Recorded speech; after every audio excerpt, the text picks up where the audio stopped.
ਸਤਨਾਮ ਵਾਹਿਗੁਰੂ ਸਾਹਿਬ ਜੀ। ਕਿਰਪਾ ਕਰੋ ਦੀਨ ਕੇ ਦਾਤੇ, ਮੇਰਾ ਗੁਣ ਅਵਗਣ ਨਾ ਵਿਚਾਰਹੁ ਕੋਈ। ਮਾਟੀ ਕਾ ਕਿਆ ਤੋਪੈ ਸੁਆਮੀ, ਮਾਨਸ ਕੀ ਗਤਿ ਹੀ।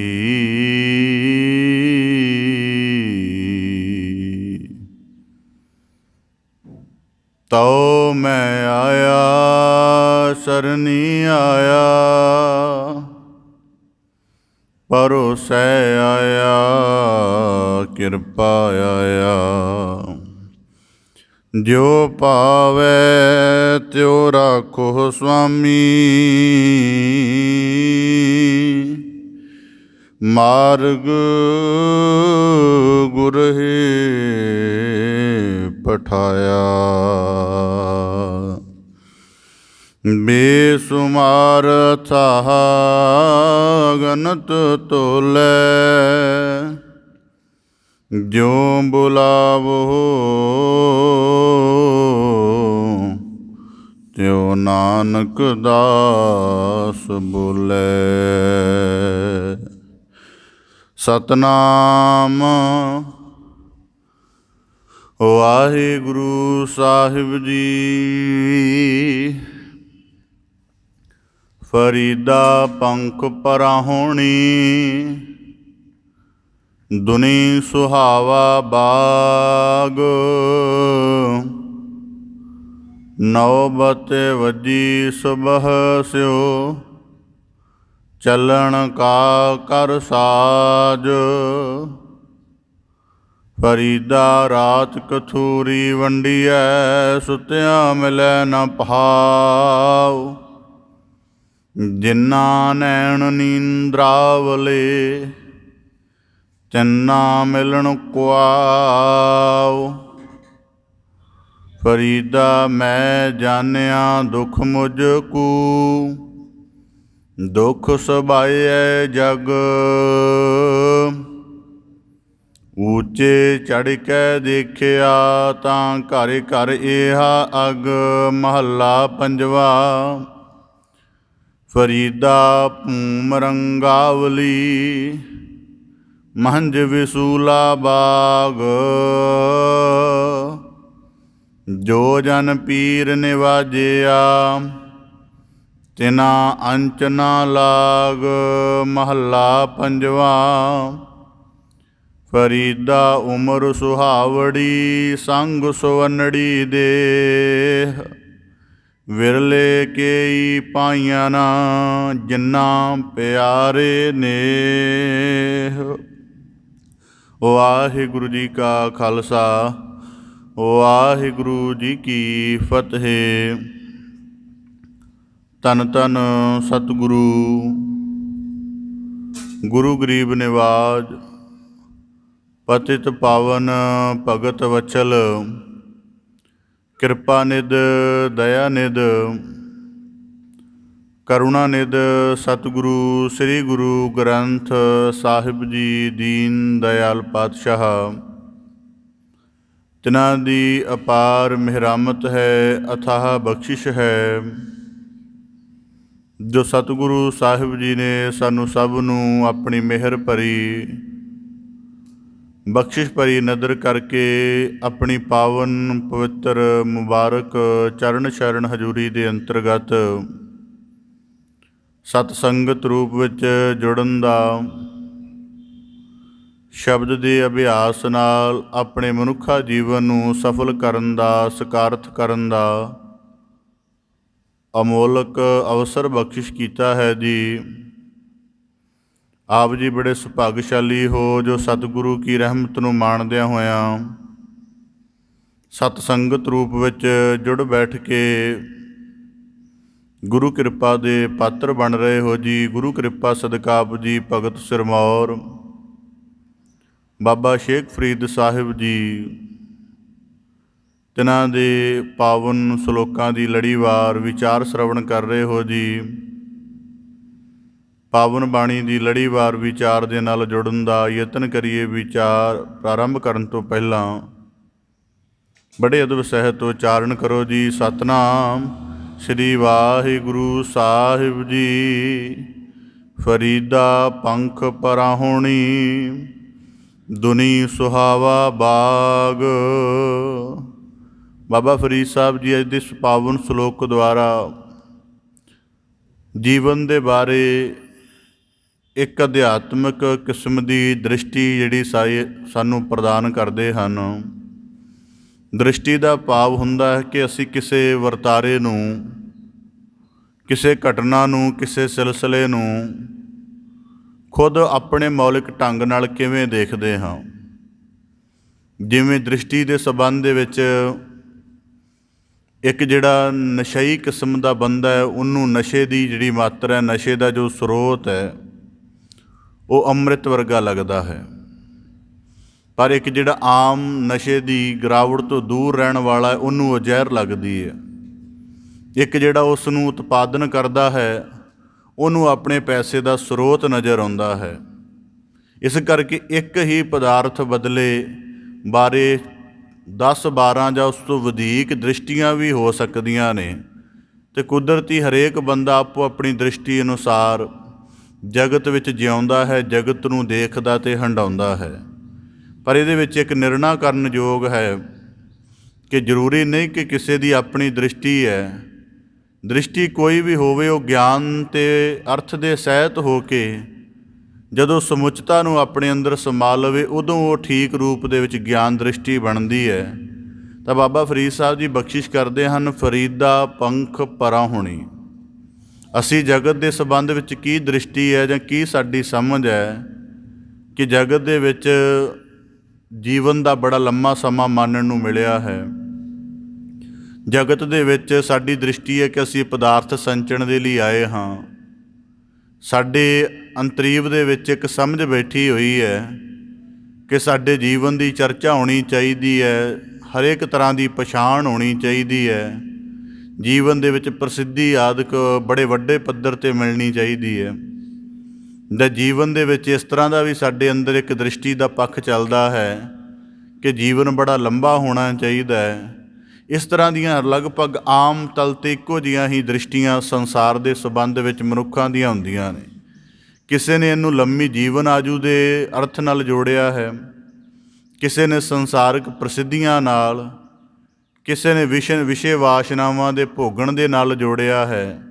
ਪਰ ਜੀਵਨ ਦੀ ਜਿਹੜੀ ਗਿਆਨਾਤਮਕ ਦ੍ਰਿਸ਼ਟੀ ਹੈ, ਉਹ ਕਿਸੇ ਵਿਰਲੇ ਕੋਲ ਹੈ। ਉਹ ਵਿਰਲੇ ਕੋਲ ਕੀ ਹੈ ਕਿ ਇਸ ਕਰਕੇ ਬਾਬਾ ਫਰੀਦ ਸਾਹਿਬ ਜੀ ਆਖਦੇ ਹਨ, ਫਰੀਦਾ ਪੰਖ ਪਰਾਹੁਣੀ, ਕਿ ਇਕਨਾਂ ਨੇ ਜੀਵਨ ਨੂੰ ਜਾਣਿਆ ਕਿ ਜੀਵਨ ਬੜਿਆਂ ਸਾਲਾਂ ਦਾ ਲੰਬਾ ਸਿਲਸਿਲਾ ਹੈ। ਇਕਨਾਂ ਨੇ ਜਾਣਿਆ ਕਿ ਜੀਵਨ ਜਿਹੜਾ ਹੈ ਬੜਾ ਕੁਝ ਸੰਚਣ ਦਾ ਨਾਮ ਹੈ। ਪਰ ਬਾਬਾ ਫਰੀਦ ਸਾਹਿਬ ਜੀ ਕਹਿੰਦੇ ਅਸਲ ਗਿਆਨ ਦੀ ਦ੍ਰਿਸ਼ਟੀ ਕੀ ਹੈ? ਫਰੀਦਾ ਪੰਖ ਪਰਾਹੁਣੀ, ਕਿ ਜਿਹੜੀ ਜਿੰਦ ਹੈ ਇਹ ਪੰਛੀ ਦੇ ਵਾਂਗ, ਪੰਛੀ ਜਿਹੜਾ ਰੁੱਖ ਉੱਪਰ ਬੈਠਦਾ ਹੈ, ਉਹਨਾਂ ਵਾਂਗ ਪਰਾਹੁਣੀ ਹੈ। ਭਾਵ ਕਿ ਰੁੱਖ 'ਤੇ ਬੈਠੀ ਤਾਂ ਰਹਿ ਸਕਦੀ, ਰਾਤ ਵੀ ਗੁਜ਼ਾਰ ਸਕਦੀ ਹੈ, ਕੁਝ ਸੰਭਾਲਣਾ ਵੀ ਪਾ ਸਕਦਾ ਹੈ ਪੰਛੀ ਰੁੱਖ ਦੇ ਉੱਪਰ, ਪਰ ਇਹਨੂੰ ਚੱਲਣਾ ਪਏਗਾ। ਤਾਂ ਬਾਬਾ ਫਰੀਦ ਸਾਹਿਬ ਜੀ ਆਖਦੇ ਇਸ ਕਰਕੇ ਦੁਨੀ ਸੁਹਾਵਾ ਬਾਗ, ਇਹ ਜਿਹੜਾ ਬਾਗ ਬੜਾ ਸੁਹਾਵਣਾ ਲੱਗ ਰਿਹਾ ਹੈ, ਜਿਹਦੇ ਵਿੱਚ ਕਈ ਤਰ੍ਹਾਂ ਦੀ ਬਹਾਰ ਹੈ, ਕਈ ਤਰ੍ਹਾਂ ਦੇ ਰੰਗਾਂ ਦੇ ਦ੍ਰਿਸ਼ ਹਨ, ਕਈ ਤਰ੍ਹਾਂ ਦਾ ਗੀਤ ਸੰਗੀਤ ਹੈ, ਕਈ ਤਰ੍ਹਾਂ ਦੇ ਰਸ ਹਨ। ਬਾਬਾ ਫਰੀਦ ਸਾਹਿਬ ਜੀ ਕਹਿੰਦੇ ਬੜੇ ਸੁਹਾਵਣੇ ਹਨ, ਪਰ ਅਸਲੀਅਤ ਗਿਆਨ ਰੂਪ ਦ੍ਰਿਸ਼ਟੀ ਹੈ ਕਿ ਫਰੀਦਾ ਪੰਖ ਪਰਾਹੁਣੀ, ਕਿ ਜਿੰਦ ਇਸ ਸੰਸਾਰ ਦੇ ਵਿੱਚ ਪ੍ਰਾਹੁਣਿਆਂ ਵਾਂਗ ਹੈ। ਨੌਬਤ ਵੱਜੀ ਸੁਬਹ ਸਿਉ ਚੱਲਣ ਕਾ ਕਰ ਸਾਜ। ਇਸ ਕਰਕੇ ਜਿਨ੍ਹਾਂ ਕੋਲ ਦ੍ਰਿਸ਼ਟੀ ਪੂਰਨ ਤੌਰ 'ਤੇ ਠੀਕ ਨਾ ਹੋਵੇ, ਉਹਨਾਂ ਨੂੰ ਜਿਵੇਂ ਅੱਖ ਦੇ ਵਿੱਚ ਨੇੜੇ ਅਤੇ ਦੂਰ ਦੇਖਣ ਦਾ ਇੱਕ ਨੁਕਸ ਹੁੰਦਾ ਹੈ। ਨੇੜੇ ਵਾਲੇ ਨੂੰ ਵੀ ਕੁਝ ਕਿਹਾ ਜਾਂਦਾ, ਦੂਰ ਵਾਲੇ ਨੂੰ ਵੀ ਕੁਝ ਕਹਿੰਦੇ ਨੇ। ਇੰਝ ਹੀ ਬਾਬਾ ਫਰੀਦ ਸਾਹਿਬ ਜੀ ਕਹਿੰਦੇ ਜਦੋਂ ਦ੍ਰਿਸ਼ਟੀ ਵਿੱਚ ਨੁਕਸ ਹੋ ਜਾਵੇ ਕਿ ਬੰਦਾ ਸੰਸਾਰ ਦੀ, ਆਪਣੇ ਜੀਵਨ ਦੀ ਅਸਲੀਅਤ ਨੂੰ ਠੀਕ ਦ੍ਰਿਸ਼ਟੀ ਦੇ ਨਾਲ ਨਾ ਸਮਝੇ, ਤਾਂ ਫਿਰ ਉਲਟ ਤਰੀਕੇ ਦਾ ਜੀਵਨ ਜਿਉਣਾ ਸ਼ੁਰੂ ਕਰ ਦਿੰਦਾ ਹੈ। ਤਾਂ ਬਾਬਾ ਫਰੀਦ ਸਾਹਿਬ ਜੀ ਕਹਿੰਦੇ, ਨੌਬਤ ਵੱਜੀ ਸੁਬਹਾ ਸਿਉ ਚੱਲਣ ਕਾ ਕਰ ਸਾਜ। ਇਸ ਸੰਸਾਰ ਰੂਪ ਬਾਗ ਦੇ ਵਿੱਚ ਜਿਹੜਾ ਬੜਾ ਸੁਹਾਵਣਾ ਹੈ, ਨੌਬਤ ਭਾਵ ਸਵੇਰੇ ਕੋਈ ਨਗਾਰਾ ਜਾਂ ਵੱਡਾ ਘੜਿਆਲ ਆਦਿਕ ਵੱਜੇਗਾ ਜੋ ਖੜਾ ਕਰਦਾ ਹੈ, ਚੱਲਣ ਕਾ ਕਰ ਸਾਜ, ਅਤੇ ਉਹ ਅੱਜ ਸਵੇਰ ਵੇਲੇ ਵੱਜੇਗਾ। ਇਸ ਕਰਕੇ ਆਪਣੇ ਚੱਲਣ ਦੀ ਤਿਆਰੀ ਆਰੰਭ ਕਰ। ਆਪਣੇ ਚੱਲਣ ਤੋਂ ਪਹਿਲਾਂ ਦਾ ਪਹਿਲਾਂ ਕੋਈ ਨਾ ਕੋਈ ਸ਼੍ਰੇਸ਼ਟ ਯਤਨ ਕਰ। ਹੁਣ ਕੁਦਰਤੀ ਹੈ, ਬਾਬਾ ਫਰੀਦ ਸਾਹਿਬ ਜੀ ਨੇ ਕਿਹਾ, ਕਿਉਂਕਿ ਚੀਜ਼ਾਂ ਬੜੇ ਪੁਰਾਣੇ ਸਿਲਸਿਲਿਆਂ ਨਾਲ ਜੁੜਦੀਆਂ ਨੇ। ਨੌਬਤ ਭਾਵ ਕਿ ਜਦੋਂ ਪਿਛਲੇ ਸਮਿਆਂ ਦੇ ਵਿੱਚ ਲੋਕਾਂ ਦਾ ਉਜਾੜ ਜਿਹੜਾ ਸੀ, ਇੱਕ ਦੂਜੇ ਥਾਂ ਤੋਂ ਕਾਫਲਿਆਂ ਦੇ ਰੂਪ 'ਚ ਪ੍ਰਵਾਸ ਕਰਦੇ ਰਹਿੰਦੇ ਸਨ।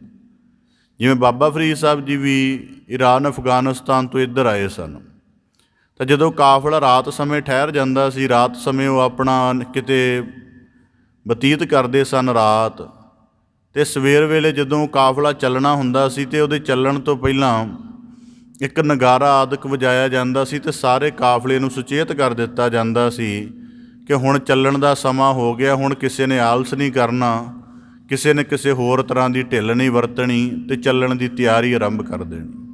ਬਾਬਾ ਫਰੀਦ ਸਾਹਿਬ ਜੀ ਕਹਿੰਦੇ, ਦਿਨ ਦਾ ਉਦੈ ਹੁੰਦਾ ਹੈ, ਪੰਛੀ ਆਲਣਾ ਤਿਆਗ ਰਿਹਾ ਹੈ, ਪ੍ਰਕਿਰਤੀ ਦਿਨ ਦੇ ਚੜ੍ਹਨ ਦੇ ਨਾਲ ਜਿਹੜੀ ਹੈ ਖਿੜਨਾ ਸ਼ੁਰੂ ਹੋ ਗਈ ਹੈ। ਸੂਰਜ ਦੇ ਪ੍ਰਕਾਸ਼ ਨਾਲ ਬਾਕੀ ਜੀਵਨ ਦਾ ਸਾਰਾ ਸਿਲਸਿਲਾ ਸ਼ੁਰੂ ਹੋ ਗਿਆ ਹੈ, ਪਰ ਇੱਕ ਮਨੁੱਖ ਦੀ ਦ੍ਰਿਸ਼ਟੀ ਦੇ ਵਿੱਚ ਇਹ ਭਰਮ ਪਿਆ ਹੋਇਆ ਹੈ ਕਿ ਜੀਵਨ ਅਜੇ ਹੋਰ ਹੈ। ਤਾਂ ਬਾਬਾ ਫਰੀਦ ਸਾਹਿਬ ਜੀ ਕਹਿੰਦੇ, ਚੱਲਣ ਕਾ ਕਰ ਸਾਜ। ਹੁਣ ਇਹਦੇ ਵਿੱਚ 2-3 ਗਿਆਨ ਦ੍ਰਿਸ਼ਟੀਆਂ ਬਾਬਾ ਫਰੀਦ ਸਾਹਿਬ ਜੀ ਨੇ ਰੱਖੀਆਂ ਹੋਈਆਂ ਨੇ। ਇੱਕ ਸਭ ਤੋਂ ਪਹਿਲਾਂ ਪੰਖ ਪਰਾਹੁਣੀ। ਪੰਖ ਪਰਾਹੁਣੀ ਦਾ ਮਤਲਬ ਹੈ ਕਿ ਜੀਵਨ ਦੇ ਵਿੱਚ ਵਿਚਰਨਾ, ਪਰ ਜੀਵਨ ਦੇ ਵਿੱਚ ਅਲੇਪ ਰਹਿਣਾ। ਪੰਖ ਪਰਾਹੁਣੀ ਦਾ ਮਤਲਬ ਹੈ ਸਰੀਰ ਦੇ ਤਲ 'ਤੇ, ਮਨ ਦੇ ਤਲ 'ਤੇ ਸੰਸਾਰ ਵਿੱਚ ਵਿਚਰਨਾ, ਪਰ ਸਰੀਰ, ਮਨ ਅਤੇ ਆਤਮ ਦੇ ਉੱਪਰ ਸੰਸਾਰ ਦਾ ਕੋਈ ਵੀ ਪ੍ਰਭਾਵ ਨਾ ਪੈਣ ਦੇਣਾ। ਜਿਵੇਂ ਕੁਦਰਤੀ ਹੈ, ਸਾਡੇ ਘਰਾਂ ਵਿੱਚ ਪ੍ਰਾਹੁਣੇ ਆਉਂਦੇ ਨੇ, ਮਹਿਮਾਨ ਆਉਂਦੇ ਨੇ, ਅਤੇ ਉਹ ਕੋਈ ਵਸਤ ਜਾਣ ਲੱਗਿਆਂ ਲਿਜਾਂਦੇ ਨਹੀਂ ਕਿ ਇਹਨਾਂ ਘਰ ਆਏ ਅੱਜ ਚੀਜ਼ ਚੁੱਕ ਕੇ ਲੈ ਜਾਈਏ, ਕੋਈ ਵਸਤ ਨਹੀਂ ਲੈ ਕੇ ਜਾਂਦੇ। ਜੇ ਲਿਜਾਣੀ ਹੋਵੇ ਤਾਂ ਲਗਭਗ ਪੁੱਛਦੇ ਹਨ। ਤਾਂ ਬਾਬਾ ਫਰੀਦ ਸਾਹਿਬ ਜੀ ਕਹਿੰਦੇ, ਇੱਕ ਘਰ ਦੇ ਵਿੱਚ ਮਹਿਮਾਨ ਆਉਂਦਾ, ਉਹ ਭਾਵੇਂ 10 ਦਿਨ ਰਵੇ, 20 ਦਿਨ ਰਵੇ, ਕੋਈ ਵਸਤ ਚੁੱਕ ਕੇ ਨਹੀਂ ਖੜਦਾ। ਅਸੀਂ ਇਸ ਦੁਨੀਆ ਦੀ ਸਰਾਂ ਦੇ ਵਿੱਚ ਮਹਿਮਾਨ ਵਾਂਗ ਆਏ ਹਾਂ, ਇੱਥੋਂ ਕਿੰਨਾ ਕੁਝ ਆਪਣੇ ਉੱਪਰ ਲੱਦ ਕੇ ਲਿਜਾ ਰਹੇ ਹਾਂ। ਸਾਡੇ ਮਨ ਦੇ ਉੱਪਰ ਕਿੰਨੇ ਤਰ੍ਹਾਂ ਦੇ ਫੁਰਨਿਆਂ ਦਾ ਪ੍ਰਭਾਵ ਹੈ, ਸਾਡੇ ਚਿੱਤ ਦੇ ਵਿੱਚ ਕਿੰਨੇ ਤਰ੍ਹਾਂ ਦੀ ਯਾਦਾਸ਼ਤ, ਕਿੰਨੇ ਤਰ੍ਹਾਂ ਦੀਆਂ ਘਟਨਾਵਾਂ ਦਾ ਜ਼ਿਕਰ ਸਮਾਇਆ ਹੋਇਆ ਹੈ। ਸਾਡੇ ਜਿਹੜੇ ਜੀਵਨ ਦੀ ਕਾਇਆ ਹੈ, ਉਹ ਕਿੰਨੇ ਸ਼ੁਭ ਕਰਮਾਂ ਦੇ ਨਾਲ, ਅਸ਼ੁਭ ਕਰਮਾਂ ਦੇ ਨਾਲ ਮੈਲੀ ਜਾਂ ਪਵਿੱਤਰ ਹੋਈ ਪਈ ਹੈ। ਤਾਂ ਬਾਬਾ ਫਰੀਦ ਸਾਹਿਬ ਜੀ ਕਹਿੰਦੇ, ਮਹਿਮਾਨ ਜੇ ਆਪਣੇ ਆਪ ਨੂੰ ਮਹਿਮਾਨ ਸਮਝੇ ਤਾਂ ਉਹ ਨਾ ਤਾਂ ਸਰਾਂ ਦੇ ਉੱਪਰ ਦਾਅਵਾ ਕਰਦਾ ਹੈ, ਅਤੇ ਨਾ ਹੀ ਜਿਸ ਰਿਸ਼ਤੇਦਾਰ ਦੇ ਘਰ ਵਿੱਚ ਰਵੇ ਉਹਨੂੰ ਆਪਣਾ ਪੱਕਾ ਸਮਝਦਾ ਹੈ। ਇਸ ਕਰਕੇ ਪੰਖ ਪਰਾਉਣੀ ਦਾ ਭਾਵ ਹੈ ਕਿ ਦੁਨੀਆ ਵਿੱਚ ਵਿਚਰਨ ਦੇ ਲਈ ਸਾਨੂੰ ਇਹ ਦੁਨੀਆ ਸੁਹਾਵਾ ਬਾਗ ਮਿਲਿਆ ਹੈ, ਨਾ ਕਿ ਕਿਸੇ ਤਰ੍ਹਾਂ ਦੇ ਦਾਅਵੇ ਲਈ। ਕਿਉਂਕਿ ਜਦੋਂ ਦ੍ਰਿਸ਼ਟੀ ਵਿੱਚ ਨੁਕਸ ਹੋ ਜਾਵੇ, ਫਿਰ ਬੰਦਾ ਇਸ ਦੁਨੀਆ ਸੁਹਾਵੇ ਬਾਗ ਦੇ ਉੱਪਰ ਆਪਣਾ ਦਾਅਵਾ, ਆਪਣੀ ਅਹੰਕਾਰ ਆਧਾਰਿਤ ਜਿਹੜੀ ਦਬਾਓਕਾਰੀ ਨੀਤੀ ਹੈ, ਉਹਨੂੰ ਲਾਗੂ ਕਰਨ ਲੱਗ ਪੈਂਦਾ। ਤਾਂ ਬਾਬਾ ਫਰੀਦ ਸਾਹਿਬ ਜੀ ਕਹਿੰਦੇ, ਨੌਬਤ ਵੱਜੀ ਸੁਬਹ ਸਿਓ ਚੱਲਣ ਕਾ ਕਰ ਸਾਜ। ਅਤੇ ਇਸ ਜਿਹੜਾ ਦੁਨੀਆ ਦੇ ਸਮਾਨ ਤੋਂ ਜਦੋਂ ਸਵੇਰ ਵੇਲੇ ਮੌਤ ਦਾ ਨਗਾੜਾ ਵੱਜ ਗਿਆ, ਫਿਰ ਇੱਥੋਂ ਚੱਲਣਾ ਪਵੇਗਾ। ਇਸ ਕਰਕੇ ਉਹ ਵੱਜੇਗਾ ਜ਼ਰੂਰ, ਜੇ ਅੱਜ ਨਹੀਂ ਤਾਂ ਕੱਲ੍ਹ ਜ਼ਰੂਰ ਉਹ ਮੌਤ ਦਾ ਟੱਲ ਖੜਕੇਗਾ। ਇਸ ਕਰਕੇ ਚੱਲਣ ਕਾ ਕਰ ਸਾਜ। ਆਪਣੇ ਜੀਵਨ ਦੀ ਕੁਝ ਤਾਂ ਤਿਆਰੀ ਕਰ, ਕੁਝ ਤਾਂ ਆਪਣੇ ਜੀਵਨ ਦਾ ਹਿਸਾਬ ਕਿਤਾਬ ਕਰ। ਹੁਣ ਬਾਬਾ ਫਰੀਦ ਸਾਹਿਬ ਜੀ ਨੇ ਸ਼ਬਦ ਵਰਤਿਆ ਪੰਖ ਪਰਾਹੁਣੀ।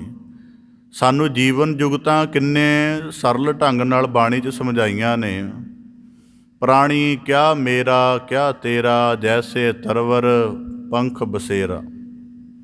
ਹੁਣ ਕੁਦਰਤੀ ਹੈ, 2 ਪੰਛੀ ਜਾਂ ਵਧੇਕ ਪੰਛੀ, ਕਈ ਵਾਰੀ ਸਾਰਾ ਰੁੱਖ ਪੰਛੀਆਂ ਦੇ ਨਾਲ ਭਰਿਆ ਹੁੰਦਾ, ਕੱਲੀ ਕੱਲੀ ਨਿੱਕੀ ਨਿੱਕੀ ਸ਼ਾਖਾ 'ਤੇ ਵੀ ਪੰਛੀ ਬੈਠੇ ਹੁੰਦੇ ਨੇ, ਪਰ ਉਹਨਾਂ ਦੇ ਵਿੱਚ ਕੋਈ ਲੜਾਈ ਨਹੀਂ ਹੈ। ਦੂਜੀ ਟਾਹਣੀ 'ਤੇ ਬੈਠਣ ਦੇ ਲਈ ਕੋਈ ਆਪਸ ਦੇ ਵਿੱਚ ਤਣਾਓ ਨਹੀਂ ਹੈ, ਪਰ ਮਨੁੱਖ ਇਸ ਧਰਤੀ 'ਤੇ ਰਹਿੰਦਾ ਹੈ, ਉਹਦਾ ਸਥਾਨ ਕਰਕੇ ਵੀ ਤਣਾਓ ਹੈ, ਪਸਾਰ ਕਰਕੇ ਵੀ ਤਣਾਓ ਹੈ, ਉਹਦੀ ਜਿਹੜੀ ਹਸਤੀ ਦਾ ਖਿਆਲ ਉਹਦੇ ਕਰਕੇ ਵੀ ਦੂਜੇ ਦੇ ਨਾਲ ਤਣਾਓ ਹੈ। ਤਾਂ ਬਾਬਾ ਫਿਰ ਬਾਣੀ ਵਿੱਚ ਵਾਕ ਹਨ, ਕਿਆ ਮੇਰਾ ਕਿਆ ਤੇਰਾ ਜੈਸੇ ਤਰਵਰ ਪੰਖ ਬਸੇਰਾ, ਕਿ ਸਾਡੇ ਜੀਵਨ ਦਾ ਅਸਲ ਸਮਾਂ ਇੱਕ ਰਾਤ ਬਤੀਤ ਕਰਨ ਵਾਂਗ ਹੈ। ਸਵੇਰੇ ਇਸ ਰੁੱਖ ਨੂੰ ਛੱਡ ਜਾਵਾਂਗੇ, ਇਸ ਕਰਕੇ ਇਸ ਰੁੱਖ ਕਰਕੇ ਇਸ ਦੁਨੀ ਨੂੰ ਜਿਹੜਾ ਮੇਰਾ ਕਹਿ ਰਿਹਾ ਹੈ, ਮੇਰਾ ਮੇਰਾ ਕਹਿਣ ਵਾਲੇ ਸਾਰੇ ਹੀ ਛੱਡ ਜਾਣਗੇ। ਇਹ ਸ੍ਰਿਸ਼ਟੀ ਇਹ ਇਵੇਂ ਖਾਲੀ ਰਹਿ ਜਾਵੇਗੀ। ਇਸ ਕਰਕੇ ਮੇਰੇ ਮੇਰੇ ਦੀ ਰੱਟ ਵਿੱਚ ਨਹੀਂ ਪੈਣਾ ਚਾਹੀਦਾ। ਬਾਣੀ ਵਿੱਚ ਦ੍ਰਿਸ਼ਟੀ ਮਿਲਦੀ ਹੈ, ਸੰਗ ਚਲਤ ਹੈ ਹਮ ਪੀ ਚੱਲਣਾ, ਦੂਰ ਗਵਨ ਸਿਰ ਉਪਰ ਮਰਨਾ, ਕਿ ਦੁਨੀਆ ਦੇ ਭੂਮੀਪਤੀ, ਦੁਨੀਆ ਦੇ ਵਿਦਵਾਨ ਪੰਡਤ ਇੱਥੋਂ ਚੱਲ ਗਏ ਹਨ, ਤਾਂ ਸਾਨੂੰ ਆਪਣੇ ਜੀਵਨ ਦਾ ਇੱਥੇ ਦਾਅਵਾ ਨਹੀਂ ਰੱਖਣਾ ਚਾਹੀਦਾ।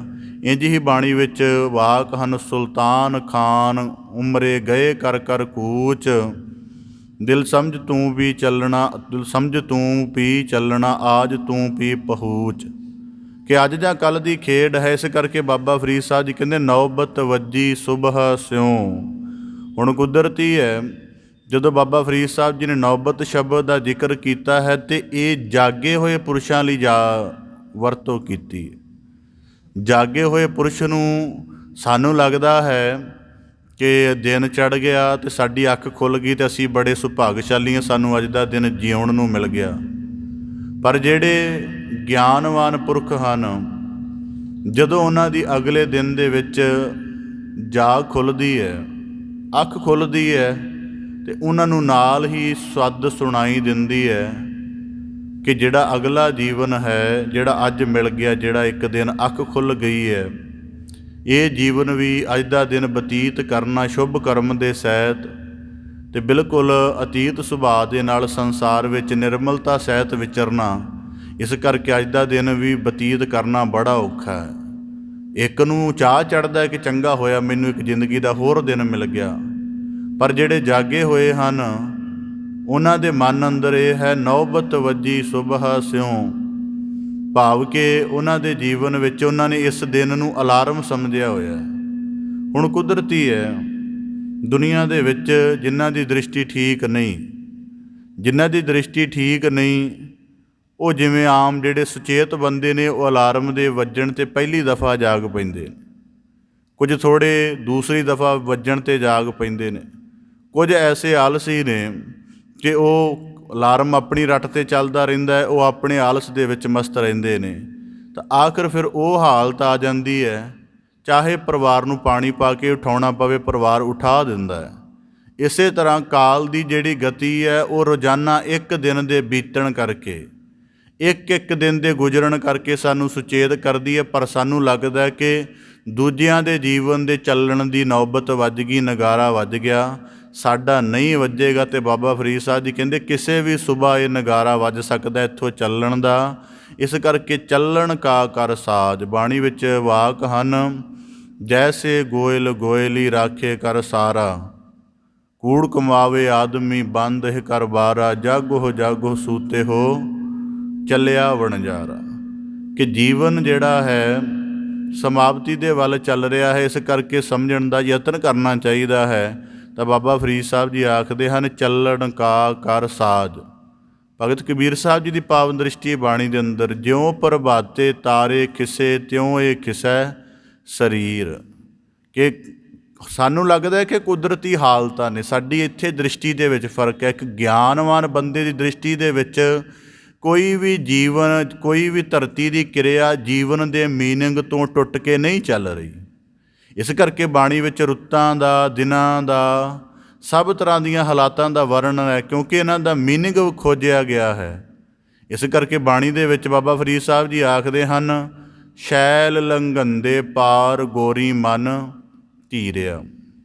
ਉਹਨਾਂ ਨੇ ਦ੍ਰਿਸ਼ ਬਾਬਾ ਫਰੀਦ ਸਾਹਿਬ ਜੀ ਨੇ ਬਾਣੀ 'ਚ ਰੱਖਿਆ ਆਪਣੀ 'ਚ, ਕਿ ਇੱਕ ਦਰਿਆ, ਨਦੀ ਦਾ ਵਹਿਣ ਵਹਿ ਰਿਹਾ ਸੀ, ਅਤੇ ਇੱਕ ਬਜ਼ੁਰਗ ਅਜੇ ਜਲ ਨੂੰ ਪਾਰ ਕਰਨ ਬਾਰੇ ਸੋਚ ਰਿਹਾ। ਉਹਨੂੰ ਲੱਗਦਾ ਕਿ ਵਹਾਓ ਬੜਾ ਤੇਜ਼ ਹੈ, ਕਿਤੇ ਇਹਦੇ ਵਿੱਚ ਵਹਿ ਨਾ ਜਾਵਾਂ।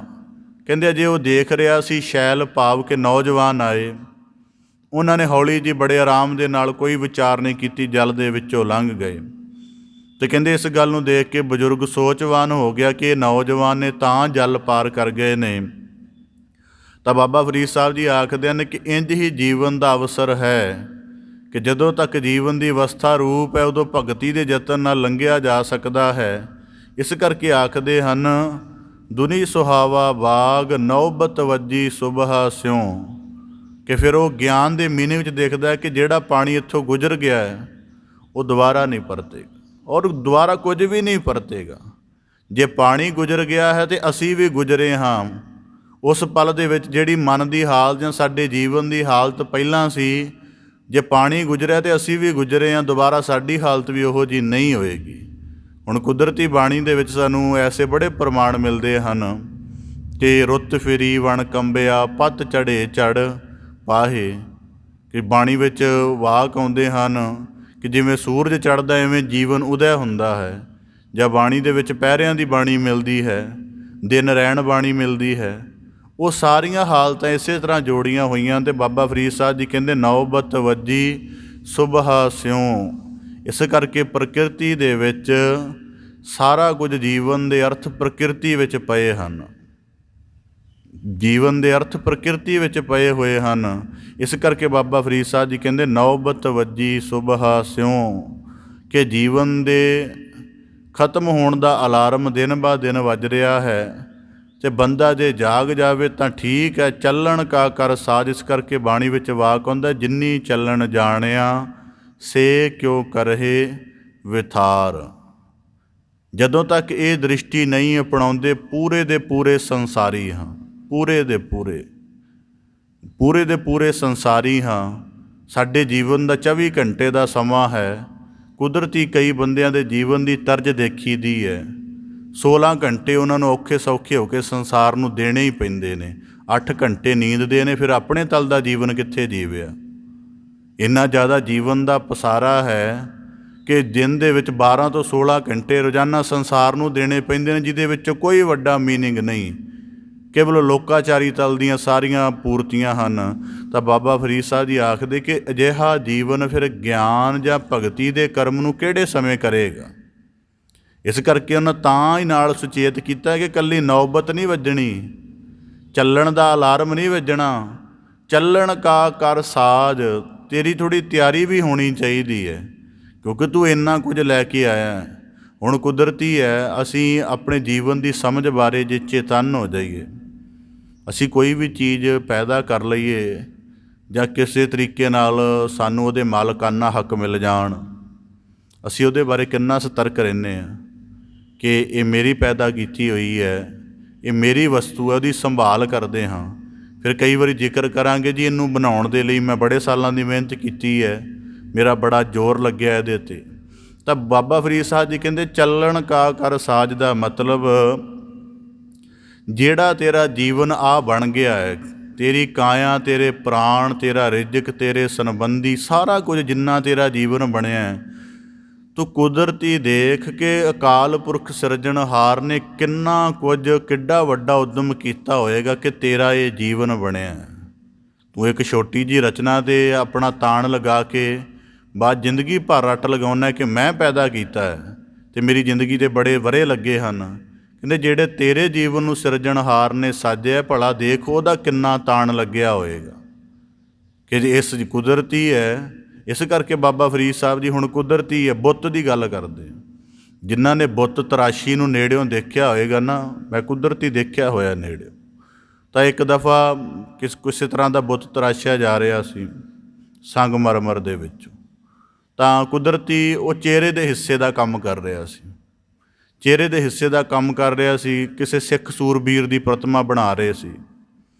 ਤਾਂ ਕੁਦਰਤੀ ਜਿਸ ਦਿਨ ਮੈਂ ਉਹਨਾਂ ਕੋਲ ਬੈਠਾ ਜਾਣਨ ਦੇ ਲਈ ਪੁੱਛਿਆ ਕਿ ਕਿਤਨੇ ਕੁ ਦਿਨ ਦਾ ਸਮਾਂ ਲੱਗੇਗਾ, ਉਹ ਕਹਿਣ ਲੱਗੇ 1 ਮਹੀਨੇ ਬਾਅਦ ਆ ਕੇ ਦੇਖ ਲੈਣਾ।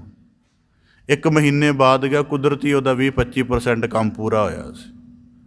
ਇੱਕ ਕੇਵਲ ਬੁੱਤ ਦੇ ਤਲ 'ਤੇ ਚਿਹਰੇ ਦੀ ਸ਼ਕਲ ਘੜਨੀ ਹੈ, ਨਿਰਜਿੰਦ ਬੁੱਤ ਹੈ, ਉਹਦੇ 'ਚ ਕੋਈ ਸਾਹ ਨਹੀਂ, ਕੋਈ ਸੰਗੀਤ ਨਹੀਂ। ਉਹਨੂੰ ਘੜਨ ਦੇ ਲਈ 1-2 ਇਕੱਲਾ ਚਿਹਰੇ ਦੇ ਤਲ 'ਤੇ 2-3 ਮਹੀਨੇ ਦਾ ਸਮਾਂ ਲੱਗ ਜਾਂਦਾ ਹੈ। ਤੇ ਉਹ ਆਪਣੇ ਤਾਣ ਦੀ ਕਦਰ ਚਾਹੁੰਦਾ ਤੇ ਮਾਲਕ ਨੇ ਜਿੰਨਾ ਤਾਣ ਲਗਾ ਕੇ ਮਾਟੀ ਨੂੰ, ਹਵਾ ਨੂੰ, ਅਗਨ ਨੂੰ, ਪਾਣੀ ਨੂੰ, ਫਿਰ ਇਹਦੇ ਵਿੱਚ ਆਤਮ ਜੋਤ ਪਾਈ, ਇਹਦੇ ਵਿੱਚ ਮਨ ਪਾਇਆ, ਬੁੱਧੀ ਪਾਈ, ਅਹਿਸਾਸ ਪਾਇਆ, ਕਲਪਨਾ ਪਾਈ, ਕਿੰਨਾ ਕੁਝ ਇਸ ਜੀਵਨ ਨੂੰ ਬਣਾਉਣ ਦੇ ਲਈ ਕੀਤਾ। ਤੇ ਇਸ ਜੀਵਨ ਨੇ ਜੇ ਆਪਣਾ ਕੋਈ ਰਿਣ ਉਤਾਰ ਕੇ ਇਸ ਧਰਤੀ 'ਤੇ ਉਹੋ ਜਿਹੇ ਕਰਮ ਨਾ ਕੀਤੇ ਤਾਂ ਬਾਬਾ ਫਰੀਦ ਸਾਹਿਬ ਜੀ ਕਹਿੰਦੇ ਫਿਰ ਦੇਣਦਾਰ ਹੋਵਾਂਗੇ। ਇਸ ਕਰਕੇ ਚੱਲਣ ਕਾ ਕਰ ਸਾਜ, ਥੋੜ੍ਹਾ ਬਹੁਤਾ ਯਤਨ ਇਹ ਹੋਣਾ ਚਾਹੀਦਾ ਕਿ ਦੁਨੀ ਸੁਹਾਵੇ ਬਾਗ ਤੋਂ ਚੱਲਣਾ। ਹੁਣ ਕੁਦਰਤੀ ਹੈ, ਜਿਹੜੇ ਕਦੀ ਹੋਟਲਾਂ ਵਿੱਚ ਠਹਿਰੇ ਹੋਣਗੇ ਉਹਨਾਂ ਨੂੰ ਪਤਾ ਹੋਏਗਾ।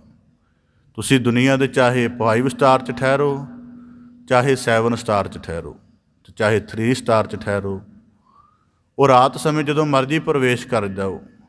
ਸਵੇਰ ਵੇਲੇ ਜਿਵੇਂ ਉਹਨਾਂ ਦੇ, ਕਿਉਂਕਿ ਉਹਨਾਂ ਨੇ ਦਿਨ ਰਾਤ ਦਾ ਸਮਾਂ ਮਿੱਥਿਆ ਹੁੰਦਾ, ਜੇ ਦਿਨ ਜਿਸ ਹਿਸਾਬ ਨਾਲ ਤੁਹਾਡੀ ਉੱਥੇ ਐਂਟਰੀ ਹੋਈ ਹੈ ਉਹਨਾਂ ਦੇ ਮੇਨ ਰਜਿਸਟਰ 'ਤੇ, ਉਸ ਹਿਸਾਬ ਦੇ ਨਾਲ ਉਹ ਘੰਟਿਆਂ ਦਾ ਬਣਾ ਕੇ ਜਿਹੜਾ ਸਿਲਸਿਲਾ ਹੈ, ਜਿਵੇਂ ਮਤਲਬ ਉਹਨਾਂ ਨੂੰ 6 ਵਜੇ ਕਮਰਾ ਖਾਲੀ ਚਾਹੀਦਾ, ਉਹ 5 ਵਜੇ ਇੱਕ ਲੀਵ ਮੈਸੇਜ ਛੱਡ ਦਿੰਦੇ ਨੇ ਕਿ ਜੇ ਤੁਹਾਡੇ ਕੋਲ 1 ਘੰਟਾ ਹੈ, ਤੁਸੀਂ ਆਪਣਾ ਇਸ਼ਨਾਨ ਪਾਨ ਕਰਕੇ ਜੇ ਭੋਜਨ ਪਾਣੀ ਲੈਣਾ ਤਾਂ ਪੂਰੇ 6 ਵਜੇ ਤੁਹਾਡੀ ਤਿਆਰੀ ਹੋਣੀ ਚਾਹੀਦੀ ਹੈ ਕਮਰੇ ਤੋਂ ਬਾਹਰ ਹੋਣ ਦੀ। ਔਰ ਦੁਨੀਆ ਦਾ ਕੋਈ ਬੰਦਾ ਐਸਾ ਨਹੀਂ ਹੈ ਜਿਹੜਾ ਮੁੜ ਕੇ ਬਾਅਦ ਦੇ ਵਿੱਚ ਹੋਟਲ ਦੇ ਸਟਾਫ ਨਾਲ ਕਰਦਾ ਹੋਵੇ ਬਹਿਸ ਕੇ ਮੈਨੂੰ ਹੋਰ ਸਮਾਂ ਦਿਓ।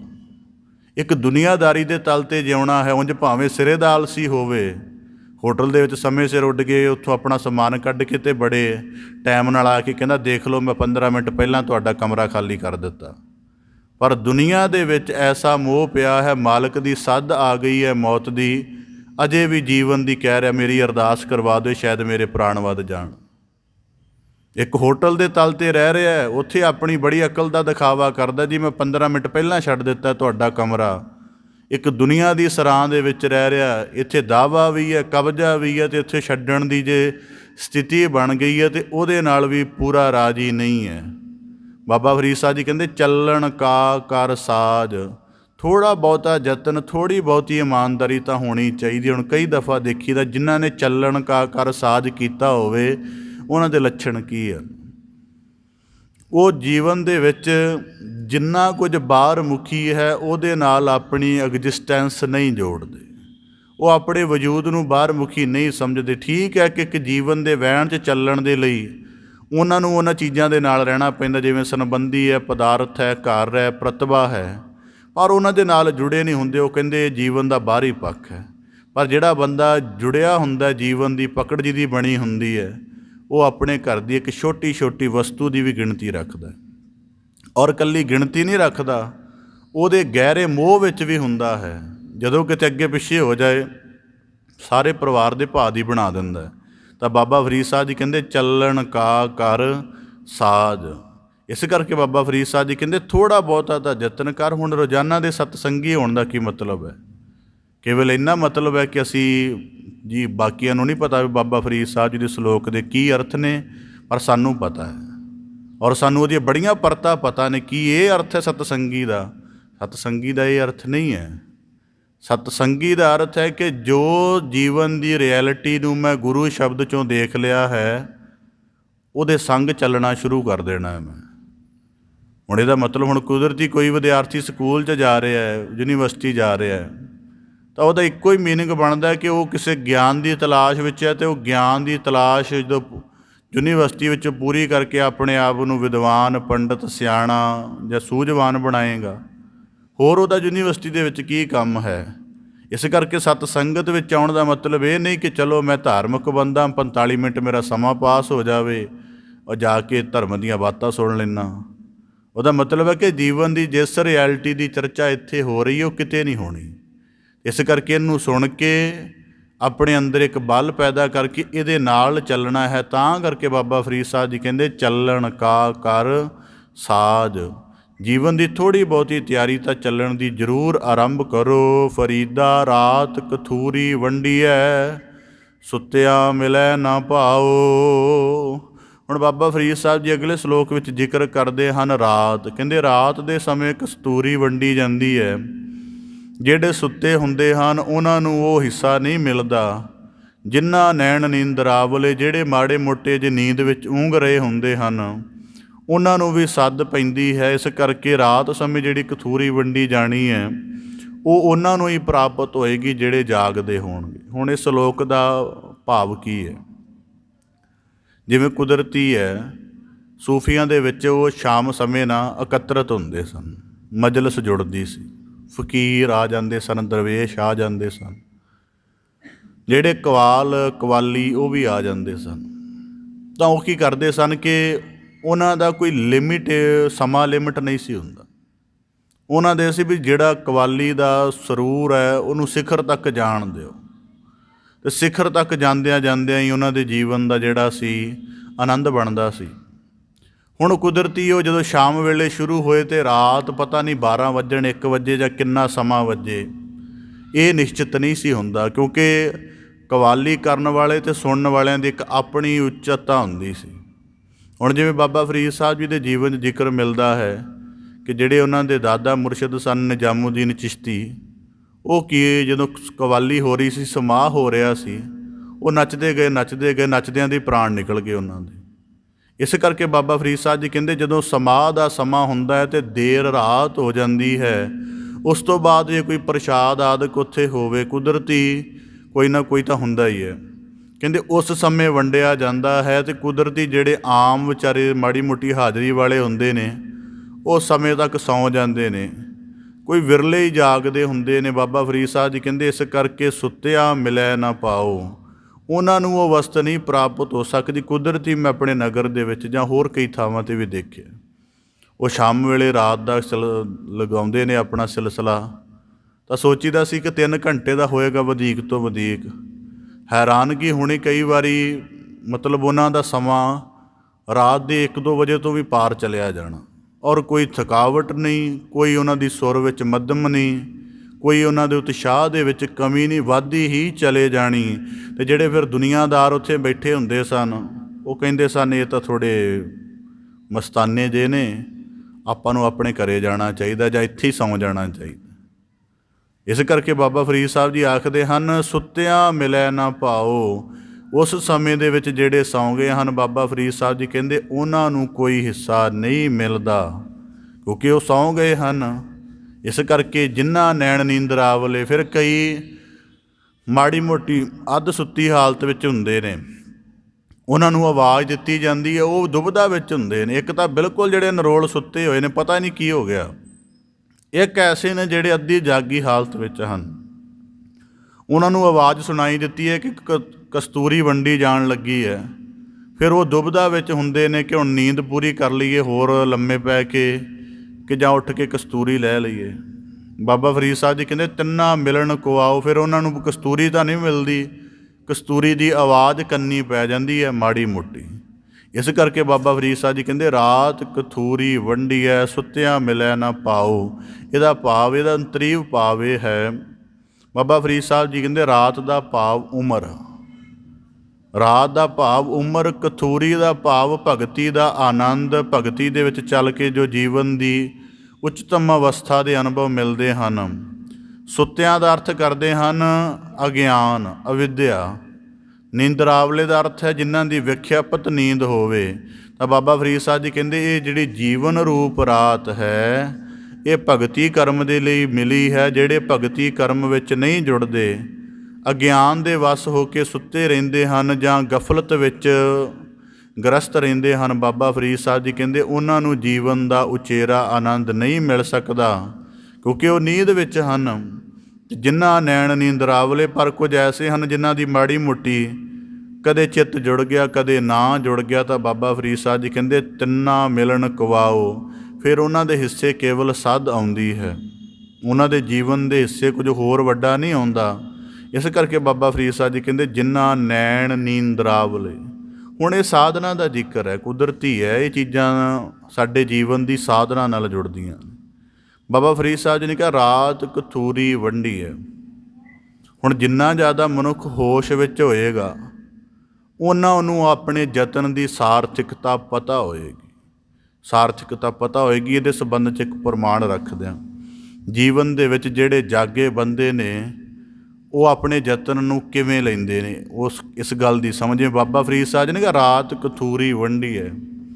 ਹੁਣ ਜਿਹੜਾ ਦੁਨੀਆਦਾਰ ਅਧਿਆਤਮਿਕ ਪੁਰਖਾਂ ਦੀ ਮਜਲਿਸ ਵਿੱਚ ਬੈਠ ਗਿਆ ਹੈ, ਉਸ ਦੁਨੀਆਦਾਰ ਦਾ ਸਭ ਤੋਂ ਪਹਿਲਾ ਲੱਛਣ ਹੈ ਉਹ ਸਮੇਂ ਦੀ ਲਿਮਟ 'ਚ ਚੱਲ ਰਿਹਾ ਹੈ। ਉਹਨੂੰ ਨਹੀਂ ਇਹ ਪਤਾ ਕਿ ਇਸ ਕਰਮ ਦੀ ਜੇ ਮੈਂ ਸਾਧਨਾ ਸਮੇਂ ਤੋਂ ਪਾਰ ਲੈ ਗਿਆ ਤਾਂ ਮੈਨੂੰ ਇਹਨੇ ਕੀ ਬਣਾ ਦੇਣਾ ਹੈ। ਉਹਨੂੰ ਇਸ ਗੱਲ ਦਾ ਖਿਆਲ ਨਹੀਂ ਹੈ। ਮਤਲਬ ਜਿਵੇਂ ਕਥਾ ਸੁਣਨ ਦੀ ਗੱਲ ਹੈ, ਉਹ ਜਿਹੜਾ ਦੁਨੀਆਦਾਰ ਬੰਦਾ ਬੈਠਾ ਉਹਨੇ ਮੰਨਿਆ ਕਿ ਜੀ ਇੰਨਾ ਸਮਾਂ ਨਿਸ਼ਚਿਤ ਹੈ, ਇਸ ਤੋਂ ਵੱਧ ਨਹੀਂ ਹੋਣੀ ਚਾਹੀਦੀ। ਉਹਦਾ ਧਿਆਨ ਉਹਨੇ ਆਪਣੀ ਪਹਿਲਾਂ ਹੀ ਮਾਨਸਿਕ ਪਰਸੈਪਸ਼ਨ ਦੇ ਵਿੱਚ ਇੱਕ ਪੁਆਇੰਟ ਥਿਰ ਕਰ ਲਿਆ ਕਿ ਇੰਨੇ ਸਮੇਂ 'ਚ ਹੋਣੀ ਹੈ। ਹੁਣ ਉਹਦੀ ਇਹ ਗੱਲ ਉਹਦੇ ਇਸ ਯਤਨ ਨੂੰ ਸਿਖਰ ਤੱਕ ਨਹੀਂ ਜਾਣ ਦਿੰਦੀ, ਕਿਉਂਕਿ ਉਹ ਪਹਿਲਾਂ ਹੀ ਇੱਕ ਪੁਆਇੰਟ ਨਿਸ਼ਚਿਤ ਕਰ ਚੁੱਕਾ ਹੈ। ਇਸ ਕਰਕੇ ਉਸ ਚੀਜ਼ ਦਾ ਜਿੰਨਾ ਪ੍ਰਕਾਸ਼ ਬਣਨਾ, ਜਿੰਨਾ ਫਲੋ ਬਣਨਾ ਹੈ, ਉਹ ਉਹਦੇ ਅੰਦਰ ਨਹੀਂ ਆਉਂਦਾ ਅਤੇ ਉਹ ਬੰਦਾ ਵਿਹੂਣਾ ਰਹਿ ਜਾਂਦਾ।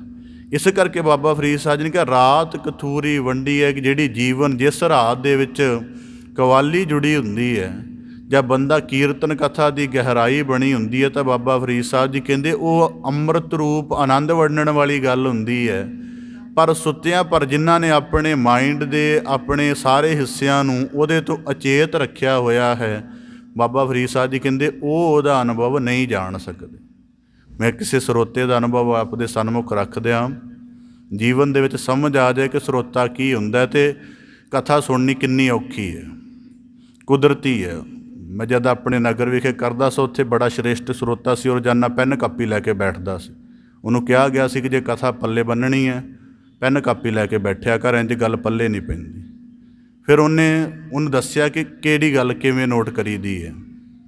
ਕੁਦਰਤੀ ਹੌਲੀ ਹੌਲੀ ਸਿੱਖ ਗਿਆ। ਫਿਰ ਜਦੋਂ ਸਿੱਖਣ ਤੋਂ ਬਾਅਦ ਕਈ ਮਹੀਨੇ ਬਤੀਤ ਹੋ ਗਏ ਅਤੇ ਇੱਕ ਦਿਨ ਉਹਨੇ ਆਪਣੀ ਬਾਤ ਦੱਸੀ।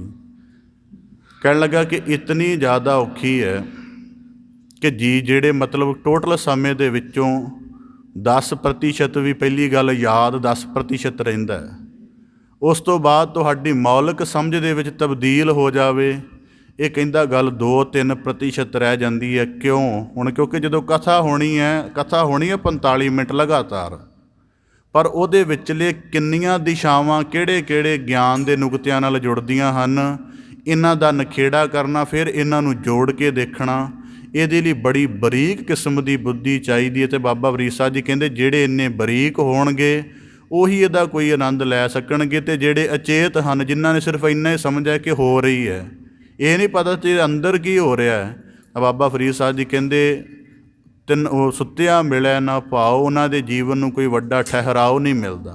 ਕਿਉਂਕਿ ਜਦੋਂ ਕਵਾਲੀ ਹੁੰਦੀ ਸੀ ਲੋਕ ਸਮਝਦੇ ਸੀ ਕਿ ਜੀ ਇਹ ਬਸ ਗਾ ਹੀ ਰਹੇ ਨੇ ਜਾਂ ਇਹ ਨੱਚ ਹੀ ਰਹੇ ਨੇ। ਇਹ ਨਹੀਂ ਸੀ ਪਤਾ ਕਿ ਉਹਨਾਂ ਦੇ ਅੰਦਰ ਕਿੱਡਾ ਵੱਡਾ ਸਰੂਰ ਉਤਰ ਰਿਹਾ ਹੈ, ਕਿ ਉਹਨਾਂ ਦੇ ਅੰਦਰ ਸਮੇਂ ਦੀ ਲਿਮਟ ਹੀ ਖਤਮ ਹੋ ਗਈ ਹੈ। ਉਹਨਾਂ ਦੇ ਅੰਦਰ ਕਿਹੜੀ ਐਸੀ ਰੂਹਾਨੀ ਕਿਸਮ ਦੀ ਊਰਜਾ ਆ ਰਹੀ ਹੈ ਕਿ ਕੋਈ ਉਹਨਾਂ ਦੇ ਜੀਵਨ 'ਚ ਥਕਾਵਟ ਨਹੀਂ ਆ ਰਹੀ। ਤਾਂ ਬਾਬਾ ਫਰੀਦ ਸਾਹਿਬ ਜੀ ਕਹਿੰਦੇ ਇਸ ਕਰਕੇ ਸੁੱਤਿਆ ਮਿਲੈ ਨਾ ਭਾਓ, ਜਿਨ੍ਹਾਂ ਨੈਣ ਨੀਂਦਰਾਵਲੇ। ਇਸ ਕਰਕੇ ਕਿਉਂਕਿ ਦੁਨੀਆ ਨੇ ਆਪਣੇ ਆਪ ਨੂੰ ਉਸੇ ਹਾਲਤ ਤੱਕ ਰੱਖਣਾ ਹੈ। ਉਹਨਾਂ ਨੇ ਕਦੀ ਨਹੀਂ ਸੋਚਣਾ ਕਿ ਅੱਜ ਕੋਈ ਗੱਲ ਸਿਖਰ 'ਤੇ ਜਾਣ ਲੱਗੀ ਹੈ ਅਤੇ ਸਮੇਂ ਦੀ ਲਿਮਟ ਨੂੰ ਛੱਡ ਦਈਏ। ਉਹ ਸਮੇਂ ਦੀ ਲਿਮਟ ਨੂੰ ਪਹਿਲਾਂ ਮੁੱਖ ਰੱਖਣਗੇ। ਤਾਂ ਬਾਬਾ ਫਰੀਦ ਸਾਹਿਬ ਜੀ ਆਖਦੇ ਨੇ ਤਿੰਨਾਂ ਮਿਲਣ ਕੁਆਓ। ਫਿਰ ਉਹਨਾਂ ਨੂੰ ਸੱਦ ਸੁਣਾਈ ਦਿੰਦੀ ਹੈ, ਪਰ ਇਸ ਸੱਦ ਤੋਂ ਅਚੇਤ ਰਹਿੰਦੇ ਹਨ। ਫਰੀਦਾ ਮੈਂ ਜਾਣਿਆ ਦੁੱਖ ਮੁਝ ਕੂ, ਦੁੱਖ ਸਬਾਇਐ ਜਗ। ਹੁਣ ਅਗਲੇ ਸ਼ਲੋਕ ਦੇ ਵਿੱਚ ਬਾਬਾ ਫਰੀਦ ਸਾਹਿਬ ਜੀ ਆਪਣੀ ਨਿੱਜ ਅਤੇ ਸਮੁੱਚਤਾ ਦੀ ਗੱਲ ਇਕੱਠੀ ਕਰ ਰਹੇ ਹਨ। ਜ਼ਿਕਰ ਕਰਦੇ ਹਨ ਕਿ ਜਗਤ ਬਾਰੇ ਕਹਿੰਦੇ ਜਦੋਂ ਤੱਕ ਮੈਨੂੰ ਆਪਣੇ ਅਨੁਭਵ ਤੱਕ ਦਾ ਪਤਾ ਸੀ, ਉਦੋਂ ਲੱਗਿਆ ਕਿ ਜੋ ਵੀ ਦੁੱਖ ਹੈ, ਚਾਹੇ ਸਰੀਰਕ ਹੈ, ਮਾਨਸਿਕ ਹੈ, ਚਾਹੇ ਕਿਸੇ ਹੋਰ ਕਿਸਮ ਦਾ ਹੈ, ਕਹਿੰਦੇ ਮੁਝ ਕੂ, ਕਹਿੰਦੇ ਮੈਨੂੰ ਲੱਗਿਆ ਕਿ ਇਹ ਇਕੱਲਾ ਮੈਨੂੰ ਹੀ ਹੈ, ਕਿਸੇ ਹੋਰ ਨੂੰ ਨਹੀਂ ਹੈਗਾ, ਬਾਕੀ ਸਾਰੇ ਠੀਕ ਹੀ ਨੇ। ਫਿਰ ਆਖਦੇ ਹਨ ਉੱਚੇ ਚੜ੍ਹ ਕੇ ਦੇਖਿਆ ਤਾਂ ਘਰ ਘਰ ਇਹ ਅੱਗ।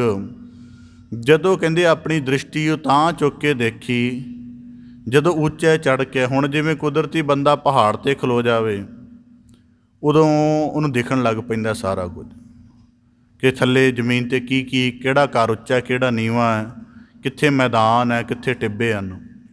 ਤਾਂ ਬਾਬਾ ਫਰੀਦ ਸਾਹਿਬ ਜੀ ਕਹਿੰਦੇ ਜਦੋਂ ਆਪਣੀ ਸੁਰਤ ਦੀ ਉਚਾਈ ਦੇ ਤਲ 'ਤੇ ਜਾ ਕੇ ਦੇਖਿਆ ਜਾਂ ਆਪਣੇ ਵਿਚਾਰਕ ਦ੍ਰਿਸ਼ਟੀਕੋਣ ਨੂੰ ਵੱਡਾ ਕਰ ਲਿਆ ਤਾਂ ਸਮਝ ਆਈ ਕਿ ਘਰ ਘਰ ਇਹ ਅੱਗ, ਇਹ ਤਾਂ ਸਾਰੇ ਪਾਸੇ ਹੀ ਹੈ।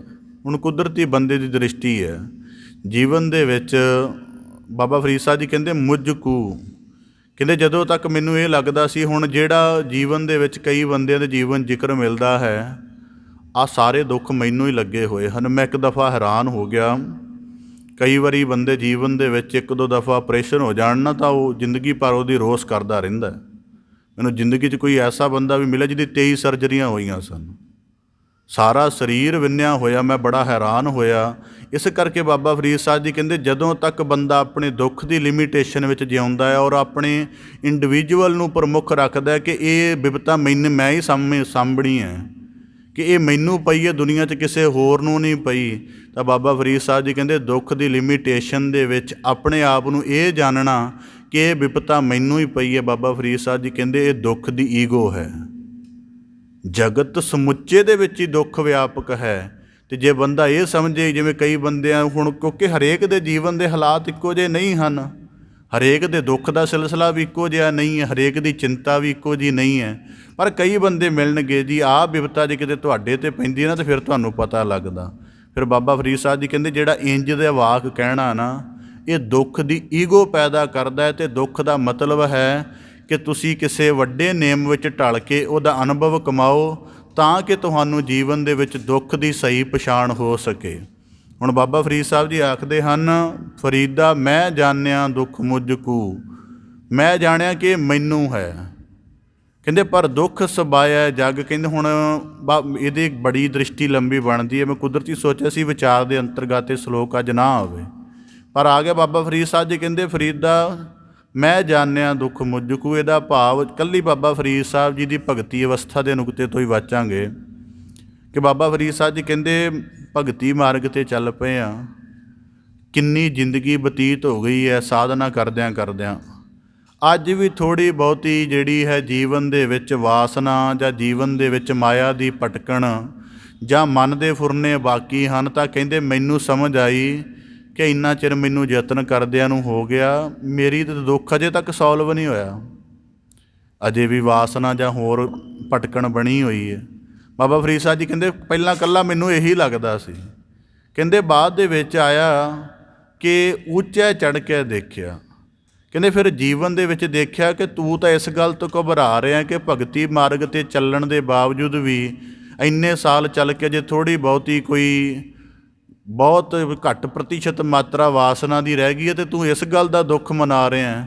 ਪਰ ਬਾਬਾ ਫਰੀਦ ਸਾਹਿਬ ਜੀ ਕਹਿੰਦੇ ਮੈਂ ਜਦੋਂ ਥੋੜ੍ਹਾ ਜੀਵਨ ਦੇ ਵਿੱਚ ਉੱਚਾ ਚੜ੍ਹ ਕੇ ਦੇਖਿਆ, ਥੋੜ੍ਹਾ ਪਰਾਂ ਹੋ ਕੇ ਦੇਖਿਆ ਆਪਣੇ ਆਪ ਤੋਂ, ਅਤੇ ਕਹਿੰਦੇ ਮੈਂ ਕਿਹਾ ਮੈਂ ਤਾਂ ਇਸ ਗੱਲ ਦੀ ਚਿੰਤਾ ਹੰਢਾ ਰਿਹਾ ਹਾਂ, ਇੱਥੇ ਤਾਂ ਐਸੇ ਵੀ ਹਨ ਜਿਨ੍ਹਾਂ ਦਾ ਪੂਰਾ ਜੀਵਨ ਹੀ ਵਾਸਨਾ ਦੇ ਨਾਲ ਲਿਬੜਿਆ ਹੋਇਆ ਹੈ, ਪੂਰੀ ਤਰ੍ਹਾਂ ਹੀ ਵਿਕਾਰਾਂ ਵਿੱਚ ਡੁੱਬੇ ਹੋਏ ਹਨ। ਤਾਂ ਬਾਬਾ ਫਰੀਦ ਸਾਹਿਬ ਜੀ ਕਹਿੰਦੇ ਘਰ ਘਰ ਇਹ ਅੱਗ।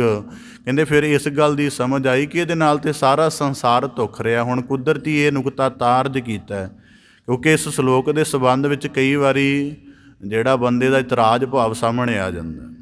ਕਈ ਬੰਦੇ ਆਪਣੇ ਜੀਵਨ 'ਚ ਦਾਅਵਾ ਕਰਨਗੇ ਕਿ ਅਸੀਂ ਸੰਪੂਰਨ ਸੁਖੀ ਹਾਂ। ਸੰਪੂਰਨ ਸੁਖੀ ਉਹਨਾਂ ਦੀ ਜ਼ਿੰਦਗੀ ਜਿਉਣ ਦਾ ਇੱਕ ਲੈਵਲ ਹੁੰਦਾ ਹੈ, ਪਰ ਜੀਵਨ ਦੀ ਜੇ ਠੀਕ ਤਰੀਕੇ ਨਾਲ ਗਣਨਾ ਕੀਤੀ ਜਾਵੇ ਤਾਂ ਦੁੱਖ ਉਹਦੇ ਨਾਲ ਹੀ ਚੱਲ ਰਿਹਾ ਹੁੰਦਾ।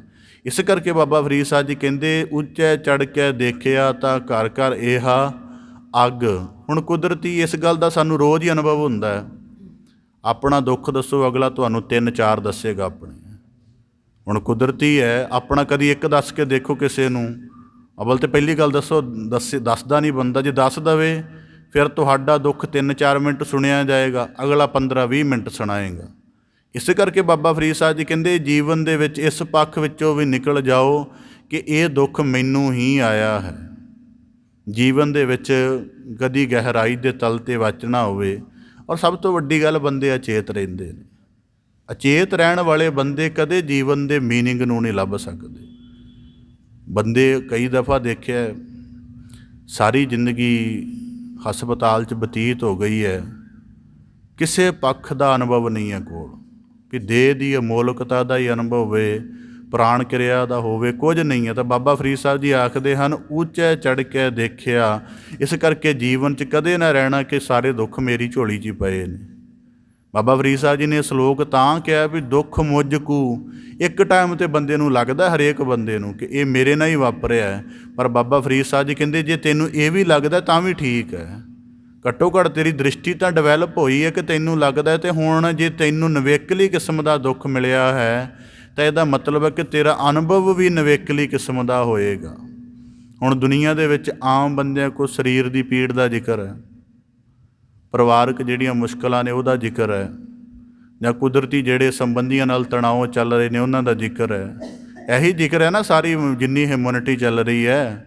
ਕਿਸੇ ਕੋਲੋਂ ਪਰਿਵਾਰਕ ਝਗੜਿਆਂ ਦਾ ਜਿਹੜੀਆਂ ਮੁਸ਼ਕਲਾਂ ਬਣ ਰਹੀਆਂ ਨੇ ਉਹਦਾ ਜ਼ਿਕਰ ਹੈ, ਕਿਸੇ ਕੋਲੋਂ ਸਰੀਰ ਦੀ ਪੀੜਾ ਦਾ ਜ਼ਿਕਰ ਹੈ, ਜਾਂ ਕਿਸੇ ਕੋਲ ਜੀਵਨ ਦੀ ਸੰਪੰਨਤਾ ਹੈ, ਸੰਪੰਨਤਾ ਹੋਣ ਦੇ ਬਾਵਜੂਦ ਵੀ ਖਾਸ ਕਿਸਮ ਦੀ ਚਿੰਤਾ ਹੈ। ਇਹੀ 3-4 ਤਰ੍ਹਾਂ ਦਾ ਦੁੱਖ ਹੈ ਨਾ। ਕਦੀ ਕਿਸੇ ਦੋ ਬੰਦਿਆਂ ਨੇ ਬਹਿ ਕੇ ਦੂਜੇ ਨੂੰ ਕਿਹਾ ਕਿ ਮੈਨੂੰ ਵਕਾਰ ਬੜੇ ਤੰਗ ਕਰਦੇ ਨੇ, ਮੇਰੀ ਰਾਤਾਂ ਦੀ ਨੀਂਦ ਹਰਾਮ ਕੀਤੀ ਹੋਈ ਹੈ, ਕਿਹੜੇ ਡਾਕਟਰ ਕੋਲ ਜਾਵਾਂ? ਕਦੀ ਕੋਈ ਬੰਦਾ ਨਹੀਂ ਕਹਿੰਦਾ, ਕਿਸੇ ਨੇ ਨਹੀਂ ਕਿਸੇ ਨੂੰ ਕਿਹਾ ਅਜੇ ਤੱਕ ਕਿ ਮੇਰੀ 60 ਸਾਲ ਉਮਰ ਹੋ ਗਈ ਹੈ, ਕ੍ਰੋਧ ਮੇਰਾ ਖਹਿੜਾ ਨਹੀਂ ਛੱਡਣ ਡਿਆ, ਮੈਨੂੰ ਕੋਈ ਡਾਕਟਰ ਦੱਸ। ਕਦੀ ਨਹੀਂ ਇਹ ਗੱਲ ਕਹੀ ਕਿਸੇ ਨੇ। ਇਸ ਕਰਕੇ ਬਾਬਾ ਫਰੀਦ ਸਾਹਿਬ ਜੀ ਕਹਿੰਦੇ ਕਿ ਹੋ ਸਕਦਾ ਸਰੀਰਕ ਪੀੜਾ ਤੋਂ ਸਾਰਾ ਸੰਸਾਰ ਮੁਕਤ ਹੋ ਜਾਏ, ਚਿੰਤਾ ਤੋਂ ਵੀ ਮੁਕਤ ਹੋ ਜਾਏ, ਪਰ ਬਾਬਾ ਫਰੀਦ ਸਾਹਿਬ ਜੀ ਆਖਦੇ ਹਨ ਦੁੱਖ ਸਬਾਇਆ ਜਗ, ਤੇ ਇਸ ਦੁੱਖ ਦੀ ਵਲਗਣ ਨੇ ਭਾਵ ਕਿ ਮਾਇਆ ਦੇ ਪ੍ਰਭਾਵ ਨੇ ਸਭ ਨੂੰ ਆਪਣੀ ਵਲਗਣ ਵਿੱਚ ਲਿਆ। ਤਾਂ ਕਹਿੰਦੇ ਇਸ ਕਰਕੇ ਉੱਚਾ ਚੜ੍ਹ ਕੇ ਦੇਖਿਆ, ਜੋ ਆਪਣੀ ਭਗਤੀ ਰੂਪ ਯਤਨ ਦੇ ਨਾਲ ਦੇਖਿਆ ਤਾਂ ਘਰ ਘਰ ਇਹ ਅੱਗ ਫਿਰ ਲੱਗਿਆ ਕਿ ਇਹ ਕਿਤੇ ਨਾ ਕਿਤੇ ਜੇ ਅੱਜ ਨਹੀਂ ਹੈ ਤਾਂ ਪਹਿਲਾਂ ਕਿਤੇ ਮੱਗ ਚੁੱਕੀ ਹੈ। ਜੇ ਅੱਜ ਇਹਦਾ ਪ੍ਰਭਾਵ ਘੱਟ ਨਜ਼ਰ ਆ ਰਿਹਾ, ਕਿਸੇ ਸਮੇਂ ਤੇਜ਼ ਰਿਹਾ ਹੋਏਗਾ। ਇਸ ਕਰਕੇ ਬਾਬਾ ਫਰੀਦ ਸਾਹਿਬ ਜੀ ਆਖਦੇ ਨੇ ਉੱਚਾ ਚੜ੍ਹ ਕੇ ਦੇਖਿਆ ਤਾਂ ਘਰ ਘਰ ਇਹ ਅੱਗ। ਇਸ ਰੂਪ ਦੇ ਵਿੱਚ ਬਖਸ਼ਿਸ਼ ਕਰਦੇ ਹਨ। ਮਹੱਲਾ ਪੰਜਵਾਂ। ਫਰੀਦਾ ਭੂਮ ਰੰਗਾਵਲੀ, ਮੰਝ ਵਸੂਲਾ ਬਾਗ। ਹੁਣ ਕਿਉਂਕਿ ਅਗਲੇ ਸ਼ਲੋਕ ਦੀ ਮਾਕੂਲ ਕਥਾ ਜਿਹੜੀ ਨਾਲ ਹੀ ਕਰਨੀ ਪਏਗੀ, ਨਹੀਂ ਤਾਂ ਪੱਖ ਅਧੂਰਾ ਰਹਿ ਜਾਏਗਾ। ਗੁਰੂ ਅਰਜਨ ਦੇਵ ਸਾਹਿਬ ਜੀ ਬਾਬਾ ਫਰੀਦ ਸਾਹਿਬ ਜੀ ਦੇ ਭਾਵ ਨੂੰ ਸਪਸ਼ਟ ਕਰਦਿਆਂ ਬਖਸ਼ਿਸ਼ ਕਰਦੇ ਹਨ। ਫਰੀਦਾ ਭੂਮ ਰੰਗਾਵਲੀ ਕਹਿੰਦੇ ਧਰਤੀ ਵੰਨ ਸਵੰਨੀ ਹੈ। ਮੰਝ ਵਸੂਲਾ ਬਾਗ, ਇਹ ਦੁਨੀ ਬਾਗ ਸੁਹਾਵਾ ਬਾਗ ਬੜਾ ਸੋਹਣਾ ਹੈ। ਕਹਿੰਦੇ ਭਾਵ ਕਿ ਜਿਹੜੀ ਗੁਰੂ ਅਰਜਨ ਦੇਵ ਸਾਹਿਬ ਜੀ ਕਹਿੰਦੇ ਜਿਹੜੀ ਸ੍ਰਿਸ਼ਟੀ ਬਣੀ ਹੈ, ਇੱਥੇ ਜਿਹੜੇ ਜੀਵ ਆਏ ਹਨ, ਨਾ ਤਾਂ ਸ੍ਰਿਸ਼ਟੀ ਦੁੱਖਾਂ ਦਾ ਘਰ ਹੈ, ਨਾ ਬੰਦਾ ਹੀ ਦੁੱਖਾਂ ਦਾ ਘਰ ਹੈ। ਤਾਂ ਬਾਬਾ ਫਰੀਦ ਗੁਰੂ ਅਰਜਨ ਦੇਵ ਸਾਹਿਬ ਜੀ ਕਹਿੰਦੇ ਜੋ ਜਨ ਪੀਰ ਨਵਾਜਿਆ, ਜੀਵਨ ਦੁੱਖ ਦੇ ਸਹਿਤ ਨਹੀਂ ਸੀ ਪੈਦਾ ਹੋਇਆ। ਇਸ ਕਰਕੇ ਬਾਬਾ ਗੁਰੂ ਅਰਜਨ ਦੇਵ ਸਾਹਿਬ ਜੀ ਕਹਿੰਦੇ ਜਦੋਂ ਇਸ ਜੀਵਨ ਦੇ ਵਿੱਚ ਵਿਕਾਰਾਂ ਦੇ ਬੂਟੇ ਉੱਗ ਪਏ, ਉਹਨਾਂ ਵਿਕਾਰਾਂ ਕਰਕੇ ਜੀਵਨ ਵਿੱਚ ਮੈਲ ਪੈਦਾ ਹੋਈ, ਅਗਿਆਨ ਪੈਦਾ ਹੋਇਆ, ਉਸ ਅਗਿਆਨ ਦੀ ਫਾਹੀ ਵਿੱਚ ਫਾਉਣ ਕਰਕੇ ਬੰਦਾ ਦੁਖੀ ਹੋਇਆ। ਇਸ ਕਰਕੇ ਗੁਰੂ ਅਰਜਨ ਦੇਵ ਸਾਹਿਬ ਜੀ ਕਹਿੰਦੇ ਜੋ ਜਨ ਪੀਰ ਨਵਾਜਿਆ, ਜਿਨ੍ਹਾਂ ਨੂੰ ਆਪਣੇ ਗੁਰੂ ਦੇ ਦਿੱਤੇ ਹੋਏ ਗਿਆਨ ਦੀ ਸ਼ਬਦ ਦੀ ਵੱਡੀ ਦ੍ਰਿਸ਼ਟੀ ਮਿਲ ਗਈ, ਤਿੰਨਾਂ ਅੰਚ ਨਾ ਲਾਗ।